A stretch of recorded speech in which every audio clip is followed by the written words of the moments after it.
இது பார்த்தீங்க அப்படின்னாக்கா எலக்ட்ரோஃபிக்ஸோட லேப் இது, சரிங்களா.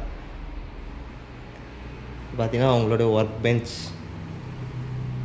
சரிங்களா. எல்லாருக்குமே தனித்தனியாக டூல்ஸ் எல்லாமே கொடுத்தாச்சு. அவங்களோட ஒர்க் பெஞ்ச் இது. தென் ஏசி கிளாஸ் ரூம்ஸ், சரிங்களா. லைட் எல்லாமே போதுமான வெளிச்சம், போதுமான ப்ரொவிஷன் எல்லாமே கொடுத்தாச்சு. தென் அப்புறம் பார்த்தீங்க அப்படின்னாக்கா உங்களுக்கு ஸ்மார்ட் கிளாஸ், சரிங்களா.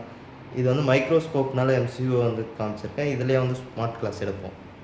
ப்ளஸ் ட்ரேசிங் எல்லாமே உங்களுக்கு இந்த மாதிரி கிளியராக வந்து ட்ராக் எல்லாம் தெரியுதுங்களா, இந்த மாதிரி வந்து கிளியராக எடுப்போம் உங்களுக்கு.